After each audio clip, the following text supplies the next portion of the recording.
Welcome to BhagavatSanga program.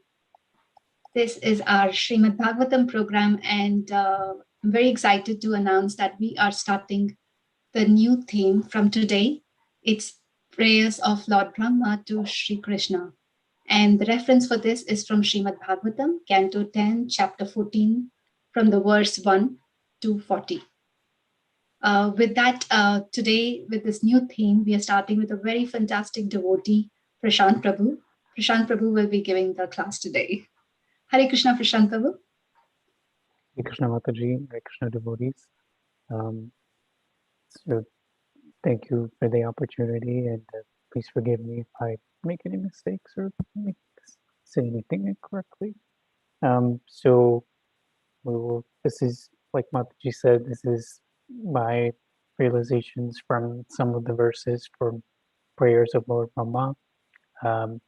Last time my presentation was very long, so this time I've made it very short with not less points, but more concise.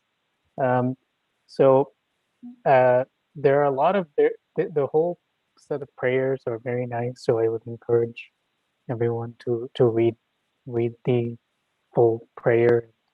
The purports are not very long, so it's very easy to read.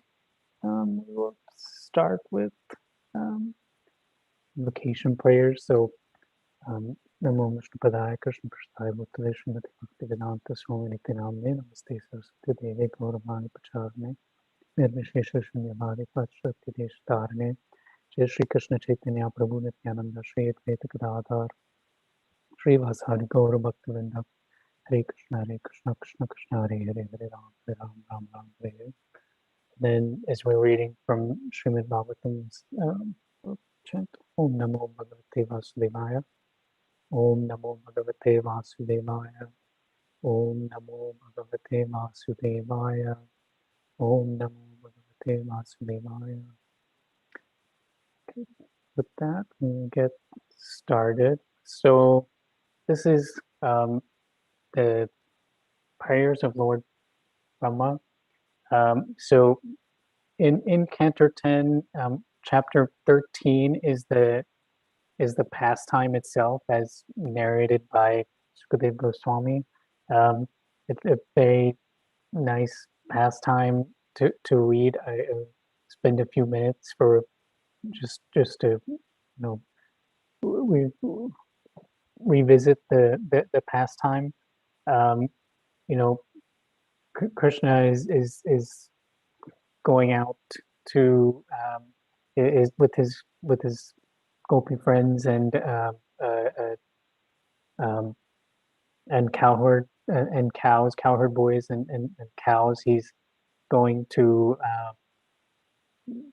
have lunch, have a picnic, and Lord Brahma hearing about Lord Krishna's pastime in killing the demon. I should remember the demon's name. I think it's Agasura. But Lord Brahma is intrigued by Lord Krishna, and he seeks to find out more on who Lord Krishna is. So when Krishna is relaxing with the cowherd boys, the cows, the cows, they wander off in search of greener grass, so they go further away, and Krishna tells all the cowherd boys that, everybody, you sit and eat. I will go find the cows. So Krishna leaves the cowherd boys to go look for the cows, and Lord Brahma, seeking to show his superiority or his power, tries to bewilder Krishna, and he hides all of the cowherd boys, and he hides all of the cows. So Krishna comes back, and Krishna is the Supreme Lord, so he's engaging in this pastime with Lord Brahma, and he sees all the cowherd boys and all of the cows are gone. He searches all around and he cannot find them. So what he does is he expands himself into um, all of the cowherd boys and all of the cows, and he continues his enjoyment of the picnic and playing with the cowherd boys and interacting with them. And then Lord Brahma, he he hides all of the cowherd boys and the cows, and he goes away for one moment, as it said, and one moment of Lord Brahma's time is one whole year of you know of uh, of Earth. So one whole year has passed by the time Lord Brahma comes back and looks at the situation, and he sees all of the cows and cowherd boys and Krishna and interacting with them, and he gets bewildered. And then when he is looking closer at Krishna, Krishna expands all of the cowherd boys into the four-handed forms of Vishnu. Um, and then when he does that, Lord Brahma realizes who he is tried to bewilder, and he's become speechless. Um, and you know Lord Krishna then resumes his appearance of a two-handed form, and Lord Brahma begins to speak these prayers. And what's nice in reading the 13th chapter is it talks about how for the whole year um, Krishna is engaging um, all of the cowherd voices, all of the moms of the calves of the cowherd, sorry, all of the mothers of the cowherd boys, and he's engaging all of the mothers of the calves um, uh, through his own expansion. And during this time, um, in the verses, it describes how all of the mothers and fathers in Vrindavan feel more and more attachment for their own sons and children, and the calves, the mothers of the calves, the cows, they feel more and more attachment to um, their calves, because they are, in fact, they're engaging in service to Krishna and serving, each expansion of Krishna that Krishna has manifested. So it's a very beautiful and nice pastime of how even though Lord Brahma tries to take away the cowherd boys and calves, the mothers and fathers, they all, and the cows of the calves, they are all become more engaged with Krishna and the expansions of Krishna. So the Lord Brahma then pays his obeisances. He circumambulates Krishna, and then he begins these prayers. So the prayers are from um, 10:14:1 all the way to 10:14:40. So I picked a few verses and from this that I liked, and um, all of the verses are very beautiful, and they all have they provide some. All of them are telling us something very important. So I tried to pick the ones that I liked, but all of the verses were very nice. So the first verse, right? So Brahma says, he's starting to um, realize that he's made a mistake, right? He has tried to bewilder the Supreme Personality of Godhead, um, and he begins to offer his humble obeisances. So he starts by singing the praises of the Lord, right? He says, "You're the king of cowherd. You're the king of the cowherds. Your transcendental body is dark blue. His garment is brilliant like lightning. His earrings and peacock feather are um, are enhancing his face and his head." And then I think some of the other verses talk about, in this verse, talk about how he's adorned with garlands, flowers, tulsi malas all throughout his body. And then he also has his herding stick, his horn, and his flute. And his in his hand, he has kavala, which is rice mixed with yogurt. So, in this picture, you can kind of see how all of these things are depicted. Krishna has all of these things. He has the rice in his hand, and and Brahma is bowing down to him. So the next verse, Krishna, Brahma is expanding on the praises, right? He's saying, Krishna, you only give your mercy to true devotees, and you have shown such mercy to me. You've given me your appearance, and that, and he is so humbled by it. There's an important point in this verse that he says, "My dear Lord, neither I nor anyone can estimate the potency of this transcendental body of yours, which has shown such mercy to me and which appears just to fulfill the desires of your pure devotees." So that's the first point is, Krishna only comes to fulfill the desire of his devotees.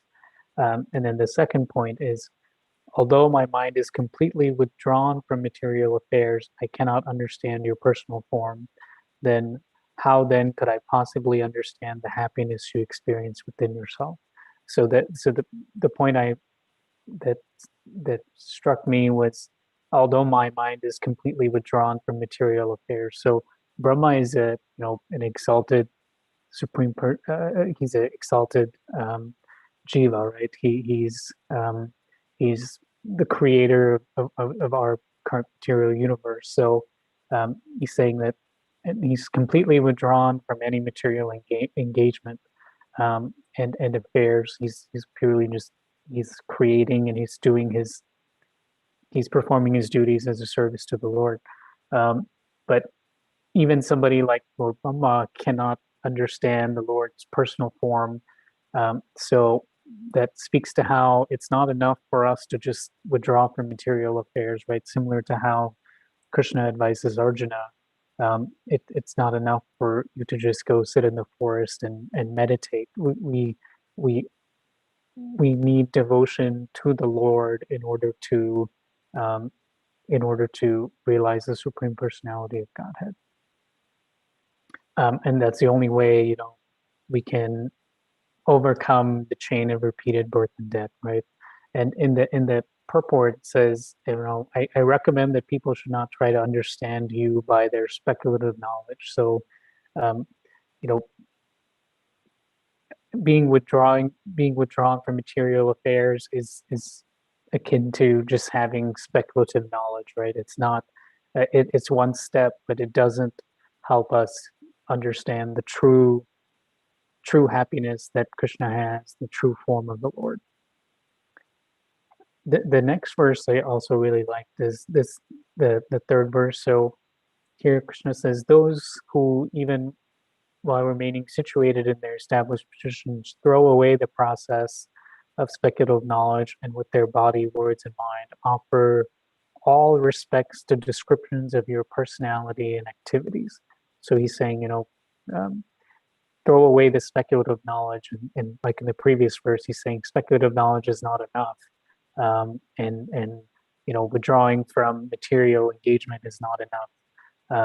So what you must do is in addition to doing that, you must offer your body, words, and mind to all respects to descriptions of your personality and activities, and but dedicating their lives to these narrations, which are vibrated by you personally and by your pure devotees, certainly conquer your lordship, although you are otherwise unconquerable by anyone within the three worlds. So, in the purport, it says, one should hear the word udapasya clearly indicates that one should not even slightly endeavor to understand the absolute truth, right? So we should, we shouldn't engage in mental speculation or endeavor to understand the absolute through mental speculation. So it's not worth it. It will get us into trouble. And one of the next verses says, all the mental speculation will get us to is trouble. So the only way we can get to Krishna is by devotional service, which is to engage our body, words, and mind. And it there's several purport examples that explain what that means, right? So in basis, it means that we should continually engage in Shravanam and Kirtanam to understand the Lord. That's the personality and activities, right? So we should offer all respects to the descriptions of your personality and activity. So that's engaging ourselves in his pastimes and his personal form. Um, so it so there's in the purport it also says, in the word jita, conquered, um, Tanu and Manobi indicate that the pure devotees of the Lord conquer his body, words, and mind.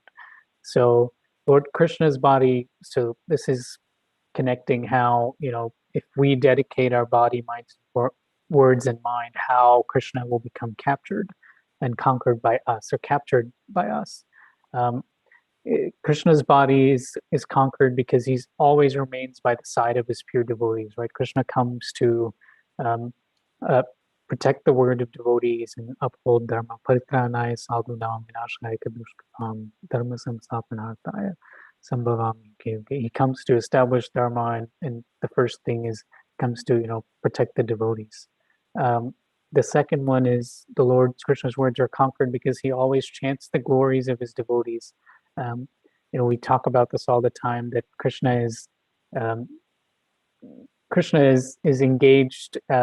Krishna can only be conquered by our devotion, and somebody that is fully devoted to Krishna, Krishna is going to give that person all that they need to serve him. So, by Krishna repays, I think, for every devotional service that we do, Krishna repays us, hundreds and thousandfold times. Um, so, we can conquer the Lord by if we glorify Him, the Lord will glorify us and help us. And then the last thing was the mind, right? The Lord Krishna's mind is conquered because he always thinks about his loving devotees. The loving devotees take up all of his attention, and if we dedicate our mind to him, then he is always thinking about what about us and guiding us and helping us, engage in service towards him. The practically speaking, right, in this verse, there's three things, right? We should engage our body, our words, and mind. Our body, we should engage our body by paying obeisances, right? Um, by actually paying obeisances. And I think in the purport it says, by touching the ground with its hands and heads while offering obeisances to the topics of the Lord. So, and body also means, right, like our actions, right? I think in this, in Bhagavad Gita, there's a similar verse where body is used as a term for action. So using our body is, you should engage all of our actions um, to the topics of the Lord, in Shravanam, Kirtanam, hearing about the Lord. And then the words, right? The words is, we should engage our our speech and our our hearing, our Shravanam, and Kirtanam in the transcendental literature such as Srimad Bhagavatam, um, and Bhagavad Gita. So engaging in Prabhupada's books, and by praising and preaching and reading, that's how we should engage our words in in Krishna. And then finally, right, the mind, right? We should engage our mind by chanting, by chanting the holy name, by feeling and experiencing, the pleasure that comes with hearing and chanting the name of the Lord. So if we're always thinking of Krishna, then that and we remind ourselves to think of Krishna, then that's how we can engage our mind in Krishna. So I will go a little quicker. So this is the next verse. So in this verse, I think it makes it very simple, right? It says, "My dear Lord, devotional service unto you is the best path for self-realization." And I think some of the other verses that come after make it clear that devotional service is really the only path that we can follow. Even in this verse, right? If someone gives up that path and engages in the cultivation of speculative knowledge, he will simply undergo a troublesome process and will not achieve his desired result. So here, Lord Brahma is saying that, you know, if someone is performing devotional service and they give up that path to engage in speculative knowledge, then it's just going to get them into trouble. And similarly, right, just engaging in any speculative thought with regards to Krishna is going to get us into trouble. Um, in the purport, it says, you know, similarly foolish is the person who throws his mind again and again into the pursuit of knowledge without surrendering to Krishna. Um, it's like in the verse it says, a person who beats an empty husk of wheat cannot get grain. As a person who simply beats an empty husk of wheat cannot get grain, one who simply speculates cannot achieve self-realization. His only gain is trouble. So if we're trying to understand material nature and we're trying to understand you know, the world, and we are not tying it to Krishna, we're not seeing Krishna in the world, then we are missing the whole point, right? If Krishna is the supreme personality, he's the supreme creator, he's um, from him comes everything, right? So um, without understanding how Krishna is in everything, and seeing everything, seeing Krishna in everything, we are just gonna, we're never gonna get any further than trouble. Um, so so the next verse here is also, it expands on this. Um, non-devotees, right? It says non-devotees, however, cannot realize you in your full personal feature. This verse talks about the Brahman realization. So it talks about how if we pursue other forms of yoga, which is not devotional, then we are the only thing we can hope to realize is um, impersonal realization. So realize the impersonal form of the Lord. We won't be able to understand the true transcendental, unlimited qualities of Krishna, and that that it's his true personal form. So we will, you know, why we may get realization of his impersonal form, we still won't be able to understand his transcendental qualities and his existence. Um, and the only way we can ever do that, like it says in the purport, is through the mercy of devotees and through association. Without that, the best we can hope to do, if we follow some sort of yoga, is some impersonal Brahman realization, which will not which will not get us completely out of the cycle of birth and death. I'll go a little faster. So the verse number 7 is, and I will just talk about the understanding. So it's a very nice verse. It talks about how in time learned philosophers or scientists might be able to count all of the atoms of the earth, the particles of snow, or perhaps even the shining molecules radiating from the sun, the stars, and other luminaries. But among these learned men, who could possibly count the unlimited transcendental qualities possessed by you, the Supreme Personality of Godhead, who have descended onto the surface of the earth for the benefit of all living entities? So it's a very, you know, clear verse, right? It's saying even if you can count all of the molecules, then even then you still won't be able to understand the Lord. That all of that is just material. the only way we can truly understand, and that shows the Lord's um, that shows the transcendental nature of the Lord, right? The Satchitananda Vigraha of the Lord. He's truly something that we learned in Isha Upanishad too, that we can't understand the Lord. The Lord is illogical. So the only way we can hope to capture the Lord or conquer the Lord or understand the Lord is through devotional service. Yeah, we'll go to, okay, so I'm skipping ahead a few verses. This is 10, 14, 23. Here, Krishna is talking about you are the one supreme soul, the primeval supreme personality, the absolute truth, self-manifested, endless, beginningless. You are eternal and infallible, perfect and complete, without any rival and free from all material designations. Your happiness can never be obstructed, nor have you any connection with material contamination. Indeed, you are the indestructible nectar of immortality.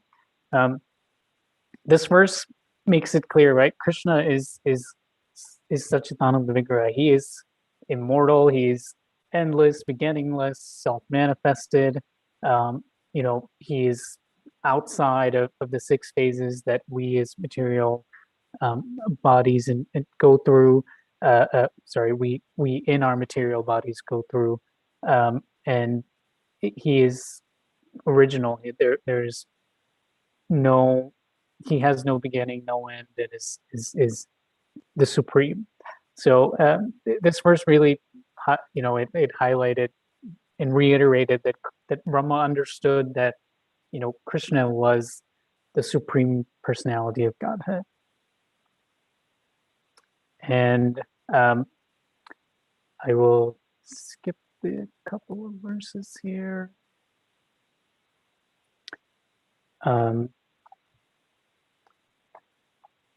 Oh yeah, this verse is one that I like. So in this verse, Krishna says, "O unlimited Lord, the saintly devotees seek you out within their own bodies by rejecting everything separate from you. Indeed, how can discriminating persons appreciate the real nature of a rope lying before them until they refute the illusion that it is a snake?" So this verse is very helpful because it shows how we as in conditioned souls, you know, we we think that everything is a snake, right? And because of that, we experience the world with that lens, and we are fearful, and we go about our whole life with that assumption that that something is a snake. But when we realize that no, it's not a snake, it's a rope, then it helps us completely reframe our whole point of view on life, right? So um, if we realize that, oh, it's not a snake, we no longer have any fear. So that's very similar to our process in devotional service, right? Our process in Krishna consciousness to purify our heart and purify our senses and our conditioning, right? So right now we are stuck to the modes of material nature. We are stuck in um, ignorance or passion or even in mode of goodness, and we are stuck with those that lens all the time. And when we realize, and we are attached to our body, we think we are this body, but when we discover that we are not this body, we are spirit soul, and we that we shouldn't be attached to our body, and that we shouldn't be you know influenced by the modes of material nature, and instead we should look to um, you know uh, transcend the modes of material nature, and go beyond, and dedicate everything to Krishna. That's when we'll have true freedom. It'll be like realizing that the snake is actually just rope.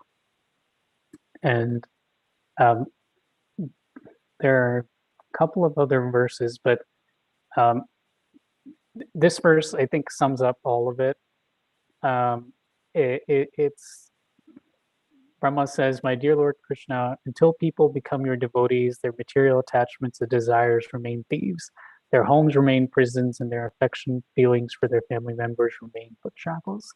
So this is our life, right? We are materially attached. We are thieves. We are in our homes, but we are in prisons, and we feel imprisoned. We are imprisoned. We feel as though we don't have a choice, and we are attached to everything around us, which binds us to this world, and we are going to continue in this cycle of birth and death until we become devotees of Krishna and we pursue Krishna consciousness. So, without Krishna in the center, we are but thieves, right? It's no matter what we do, without Krishna in the center, we are not going to progress. So I will stop there. I think, at the end of the day, I think we the only way we can be happy and like Brahma says, right, the only way we can escape this prison or escape this the fear that comes with thinking that something is a snake, and being attached to the body, is to chant. And at the end of the life, antakale chamim shamamyeva smaram mukta kalevaram yo prayati samat bhava yati nasyatra sachayo. Right, and whoever at the end of his life quits this body, remembering me alone, at once attains my nature of there is no doubt. So with that, I will stop here. So thank you for the opportunity, and please forgive me if I misspoke on anything. Hare Krishna, Prashanth Prabhu, that was truly a fantastic class, very enlightening and very, very devotional. And I'm sorry that you could not cover all the verses. It was just so beautiful. I wish we had more time in hand. But I would maybe we can have another class of yours on these prayers. So definitely very beautiful. I know there are many, many points that I would love to cover, but I think we're short on time. But I think the main point here is that devotional service is the main and the most important path. And that's the only way to get to Krishna. And by association of devotees and Krishna's mercy is the only way we can go there. So beautiful. And I really like how you gave the example of the husk and snake from the verses. So yeah, yes, Prabhu, Krishna has to be in the center. If not, we are the thieves. Yeah. So thank you very much, Prabhu. That was a truly, truly fantastic class. Thank you very much. With that, devotees, thank you all very much for joining today. I know it's been a very busy schedule for everyone, but despite that, all of you all are here. So sincerely, thank you, everyone. So with that, we will see you all next week. Hare Krishna. Hare Krishna. Thank you for the opportunity, Mataji. Thank you. Wonderful class, Prashanth Prabhu. Very nice. Thank you, Mataji. Thank you for always inspiring us to read and to speak. Thank you, Prabhuji. It was really good. I wish we could get to all the verses, realizations. Yeah. Thank you. Hare Krishna, Mataji. Hare Krishna, Prashanth Prabhu. I liked your thieves and prison concept. That really